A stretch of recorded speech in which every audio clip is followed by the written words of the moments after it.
Em Fuga eu falo exatamente isso, tanto que tem um verso que eu falo, tô dando fuga de tudo que me faz mal. Foi quando esse cara falou aquela frase lá pra mim, e eu falei, mano, eu realmente preciso me afastar de muita gente, eu preciso me afastar dessas coisas que me fazem mal. Foi aí que eu entendi que, tipo assim, se eu quero me sentir bem, eu preciso evitar me sentir mal. Eu nunca tinha parado pra pensar nisso, eu nunca tinha parado que, tipo assim, pra eu me sentir bem, eu preciso não entrar em conflitos, não criar brigas, não fazer merda com o meu corpo, me alimentar bem, cuidar, tomar água. Foi quando eu percebi isso, eu falei, cara, eu tô me sentindo mal porque eu me trato mal. Se eu me trato mal, eu nunca vou me sentir bem. E essa música foi ali o limite, né? Por sinal, as pessoas falavam bastante que eu deveria fazer músicas mais animadas, que minhas músicas eram muito tristes. E o mais esquisito é que minhas músicas com mais visualização são músicas tristes.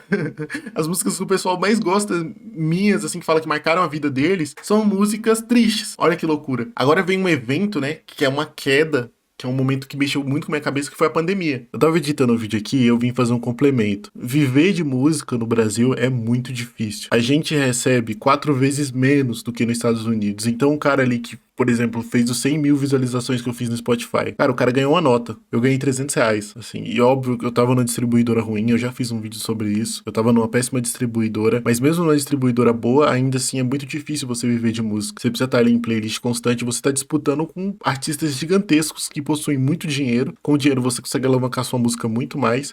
Artistas que têm muitos contatos, então o cara pode conversar com alguém ali, colocar numa playlist editorial e a música do cara decolar. Então é muito difícil você ser um artista no Brasil. Então a arte é pra quem ama, é pra quem tá lá e assim, quer criar universos, quer criar uma personalidade, quer criar um público, quer fazer algo grande. E não simplesmente, mano, eu vi muitas pessoas desistindo da música recentemente, eu vi muita gente parando de fazer música, porque ali com o boom da pandemia, com muita gente ouvindo música, muita gente querendo fazer música ficando mais acessível os produtos, os equipamentos e a geração começando a trabalhar, tendo mais conteúdo na internet, muita gente decidiu ser artista, mas essa pessoa não tinha capacidade pra isso. E quando eu falo de capacidade, eu não falo que essa pessoa era ruim ou coisa do tipo, não, mas é um peso, é difícil você lidar com a pressão de você ser um artista. Muita gente não aguenta essa pressão, muita gente acha que vai lançar ali uma música e vai ficar rico. Não, é muito difícil você ser um artista, é muito difícil você fazer dinheiro. O Spotify paga muito pouco, as plataformas pagam muito pouco. Um artista que vai viver, ele vai viver de show, vai viver viajando o Brasil, vai viver lidando com pressão, xingamento e muitas coisas. Então não é fácil. Então pra quem tá pensando em virar músico, saiba que é uma correria, você vai investir muito dinheiro, não vai ter retorno, você vai fazer muita coisa que não vai dar certo, você vai receber muitas críticas, você vai passar por muitos momentos difíceis, as pessoas não vão te entender, mas é isso que faz parte de ser um artista. É isso que é ser um artista de verdade. O mais louco disso tudo é que eu tenho consciência que eu poderia estar fazendo um conteúdo muito mais fácil e que eu poderia talvez ter me mantido no rap geek que eu já fazia, mas era algo que eu não gostava. Então eu coloco muito isso em mão, de que tipo assim, eu não vou fazer conteúdo ou esse tipo de coisa de algo que eu não gosto, de algo que eu não tô apegado. Eu quero fazer algo que eu gosto. Bom, eu sei que isso me limita a não ganhar tanto dinheiro com a internet quanto eu deveria estar ganhando, talvez eu já estaria muito mais longe, talvez eu já teria largado o CLT, mas eu tenho esse princípio comigo, que eu carrego, e que eu vou fazer algo que eu goste, pelo menos, né? Eu não chegar simplesmente a fazer algo superficial pra ganhar dinheiro e é isso, sabe? Não sei se isso é um pensamento certo ou errado, cada um tem seu jeito de pensar em relação a esse tipo de coisa, mas é o jeito que eu penso. Então é basicamente isso aí, só pra adicionar o vídeo, eu acho que seria legal essa observação, e vamos continuar. Veio a pandemia, teve o lockdown, meus pais já eram velhos, né? Eles tinham 50 anos ali, meus pais têm essa faixa, né? 40, 50 anos, eu fiquei com muito medo de eu passar esse vírus pra eles e eles acabarem morrendo. Eu tive um relacionamento que me gerou muitos traumas nessa época. Eu fiquei 2 anos sem conseguir lançar música, com esse bloqueio criativo, e minha autoestima artística tava muito baixa, porque não era que eu não tava fazendo música, eu tava fazendo música, mas nada do que eu fazia tava sendo bom. Nada que eu fazia eu falava, mano, isso aqui eu preciso lançar. Não, eu fazia e eu falava, mano, isso aqui não tá bom. E nessa época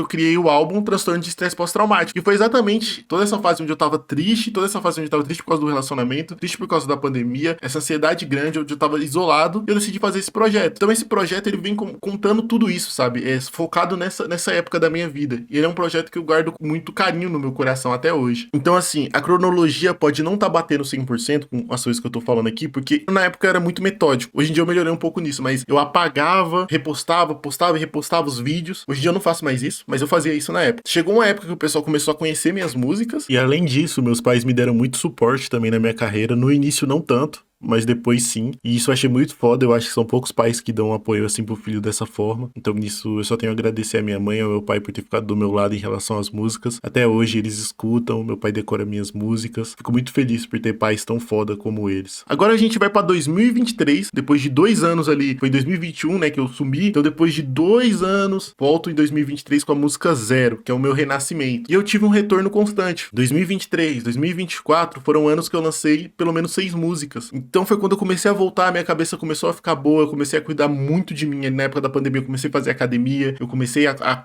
comer melhor, eu comecei a tomar 2, 3, 4 litros de água por dia, eu comecei a cuidar da minha cabeça, eu comecei a preservar meus relacionamentos, eu comecei a andar com pessoas boas, comecei a criar maturidade, eu comecei a criar segurança, eu comecei a criar identidade, eu comecei a gravar clipes, a pôr meu rosto ali.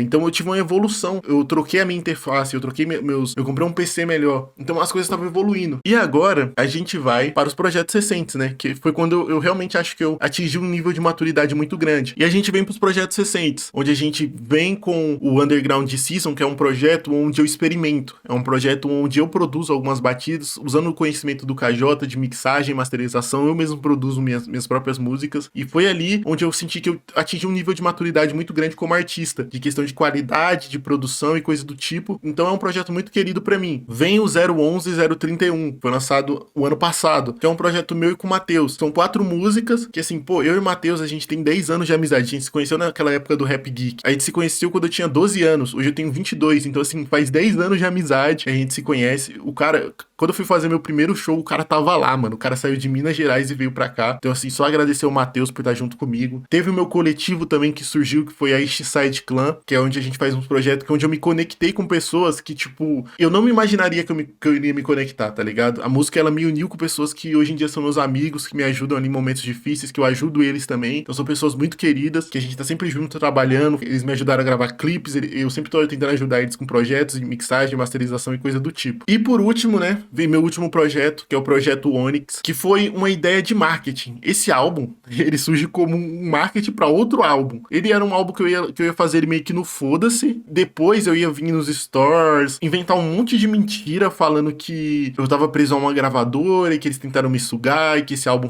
ficou horrível por conta disso, e que eu não tava conseguindo lançar meus projetos da forma que eu queria, e que eu assinei um contrato e que minha carreira tava fodida. Só que eu cheguei num ponto que, tipo, eu comecei a gostar das músicas. Quando eu fui fazendo, eu falei, mano, isso aqui tá muito bom, eu tô gostando demais do que eu tô fazendo. Eu pensei, mano, não faz sentido eu criar essa mentira, tá ligado? Tipo, talvez iria me trazer muita gente, talvez ia ser um marketing muito bom. Mas, sei lá, pra mim, na minha cabeça, eu falei, mano, eu acho que é uma ideia que, tipo assim, vou tentar ganhar as pessoas na música, sabe? Eu vou tentar lançar aqui. E quando eu for fazer um marketing em relação a esse tipo de coisa, que seja um marketing verdadeiro, né? Vamos falar aqui sobre o período atual e sobre o futuro. Eu ainda não vivo de música. Tem muita gente que acha que eu sou rico, porque eu tenho... No TikTok eu fiz 500 mil de visualizações. No Instagram também tem 1 milhão de visualizações ali no ano. No YouTube eu bati 100 mil o ano passado. No Spotify também bati 100 mil, mas assim, pra viver de música você precisa fazer muito mais. Viver de música no Brasil é muito difícil. É meu sonho. Não vou desistir. Eu provavelmente esqueci de falar algumas coisas, tá? A minha influência com o Boom Bap. O Boom Bap foi muito importante pra mim. Os rappers de mensagem foi muito importante em 2026. Rafa Moreira, vários outros rappers aí. Talvez eu faça um vídeo mais aprofundado. É porque assim, é muita coisa pra contar. Eu tô tentando resumir 10 anos, né, aqui, num vídeo de 30 minutos. Mas assim, eu tive muitas influências boas, Racionais, foi muito importante. Eu procuro entender muitas coisas sobre racismo, sobre a sociedade, sobre o mundo, no geral, sobre como funciona a sociedade, coisas do tipo. Hoje em dia, eu sou técnico de segurança do trabalho, eu trabalho numa empresa, recebo um salário não muito bom, assim. Esse canal, ele surge como um apoio, ele surge como algo que eu sempre gostei de fazer e tô tendo a oportunidade de fazer, guardar a minha história, criar a minha história. Hoje em dia, eu entro nesse canal, vou ver os vídeos antigos e vejo o quanto eu amadureci, vejo momentos muito bons da minha vida, então ele é muito importante por conta disso. E eu não pretendo desistir. Já fiquei sem fazer música uma época, eu adoeci por conta disso. Música tá intrínseco à minha alma. Meu pai já foi músico profissional, já foi o sonho dele, ele não conseguiu realizar porque ele era muito novo, ele teve outras responsabilidades, ele teve outras coisas pra fazer. Eu acabei herdando esse sonho dele sem querer. Quero agradecer a todo mundo que viu esse vídeo até essa parte. Todos os links eu vou deixar na descrição, de canais, de coisas que eu mencionei aqui. E assim, quero agradecer muito esse retorno, o pessoal que tá vendo esses vídeos aqui. Vou dar o meu melhor pra tentar manter esse canal. E é isso. Tchau.